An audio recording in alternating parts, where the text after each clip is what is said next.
Hello class and welcome back to Sketch Science. Today we're going over electricity. Now last time in this segment we went over magnetism. Magnets, using different charges, forces, poles, domains, using that to attract other ferrous metals. Well, today we're going over something a little bit different. They're very similar in how electricity has two ways, positive and negative, like magnets have poles north and south. But electricity is a little bit different because while magnets only use one kind of metal, ferrous materials, electricity is in everything. Now, you might be asking, electricity is in everything? And the answer to that is yes. Any matter, all matter, remember matter is that thing that makes up everything. Matter is just another name for stuff. If it has atoms, it has matter. If it has mass, it is made of matter.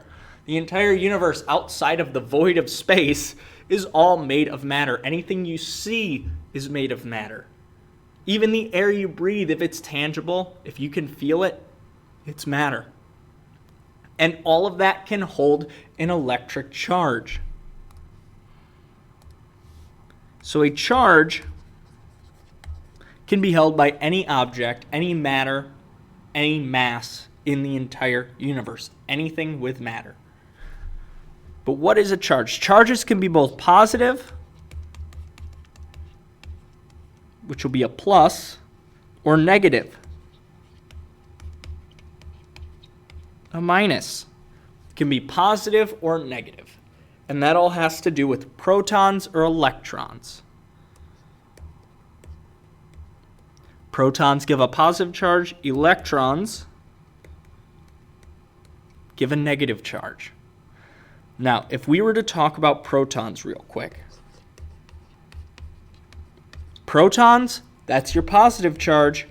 They don't move. If we were to look at an atom, in the center are all these clumps of things. You have neutrons and protons. Protons are P, neutrons are N. And on the outside, you have things circling around the outside, which are called electrons. In this one, it would have two electrons because it has two protons in the center. But this is just an example of how an atom looks. Outside, you have your electrons rotating around the inside, which is your protons and your neutrons. Now, protons don't move in that scenario. Electrons do move around. They usually orbit around, but electrons have more freedom. They can be rubbed off to other atoms. They can be connected to other atoms. That's how, like with your H2O, they're connected because of their bonds through their electrons. Protons don't move, but they have a positive charge.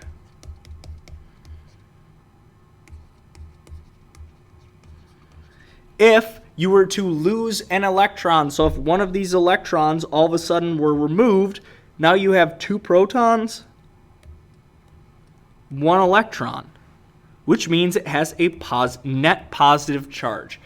Two positive, one negative, you're going to have one positive then. You're going to have one more proton than electron, it will have a positive charge. Now, electrons are the opposite.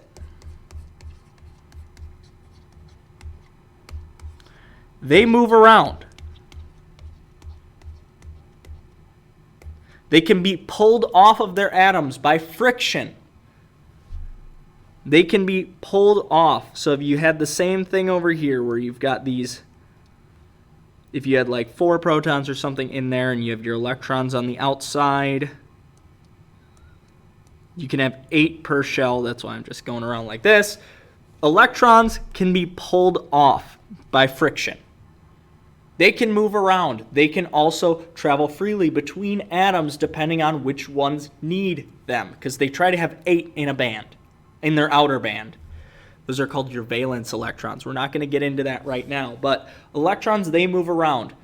So if you were to use friction or something to pull on those, they can be pulled off, which will give the one they got pulled off of a net positive, and wherever they end up, so if they get pulled off, whatever pulled them off will then be negative, depending on if it was positive before or not. Because if they get pulled off to a positive charge, it could balance that one out. So electrons move around. What does that mean for electricity? Well, like I showed you before with the positive, if you pull an electron off of an atom, it can gain a positive charge because now it has more protons than electrons. On the other hand, if you pull electrons off of something to yourself, and now you yourself have more electrons than protons, you will have negative. It's all about net charge. So for that, it's your protons plus your electrons. So if something were to have 3 protons and 3 electrons, you have 3 positive charge, 3 negative. So if you add a 3 positive and a 3 negative, you get a 0. If you have 4 protons and you keep that 3 electrons, remember it's a 4 positive, a 3 negative, you get a 1 positive charge. You're a positive charge. If you take your electron, on the other hand, and add one of those, so if you have 3 protons plus 4 electrons, you get a 1 negative, you get a negative charge. That's how charges work. It's all math. It's addition. Positive plus a negative. So electricity can be either positive, negative, or neutral. It can have a 0 charge. It's still got positive and negative charges in it because everything has those protons and electrons, but if they're even, the object itself has neutral. So it's the idea of if you take a person and you take a balloon, if you were to rub them together, this person has positive, negative, positive, negative, positive, negative. This balloon is all positive, negative, positive, negative. These are both neutral items. Well, if you were to rub that balloon on their head, very roughly, that balloon will pull some of these negatives from the hair. So now all of a sudden, you have the hair is positive, the balloon is negative. There's more electrons in the balloon, there's less electrons in the hair. That rubber pulled the electrons off of the hair, which will then, since remember, now that one's negative, one's positive, remember our magnets, how it was north and south attract each other? Well, it's the same thing with electricity. Negative and positive attract each other. Everything wants to be balanced. Everything wants balance. Everything wants to be equal. But if they're not, they'll be pulled to it. So all of a sudden, their hair is starting to pull off towards the balloon. Because remember, it's now positive, the balloon's now negative. It's the same thing with if you took this now negative balloon and you put it next to this wall, which is all still neutral, the balloon can actually now be attracted to the wall because it has a negative charge. It will pull the positives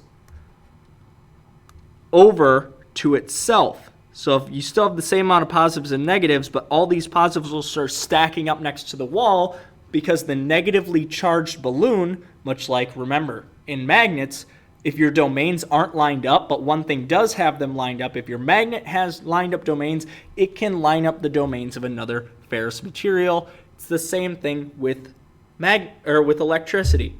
If you have something that's negatively charged and something that's neutral, the negative will tend to stick to the neutral because it will pull all of the positives next to the negatives. So you can take something that's statically charged, electrically charged, put it next to something that has a neutral charge, and it will still stick to it. It will still be attracted to it because it pulls the side that's not. If something's negative, it will pull the positives from the neutral to get itself to balance. If it's positive, it will pull the negative from the neutral item to try to get itself to balance. That's the whole idea. It's trading off electrons. Electricity is just trading off electrons to either be positive or negative, trying to get back to neutral. So, if you have any questions about this, please leave a comment down below. If you want, you can like the video. I'd appreciate it. You can find it a lot quicker that way. Or you can subscribe. That way you can find my videos easier, my channel easier, and you'll get notified, depending on if you put that bell on, of when my next video comes out.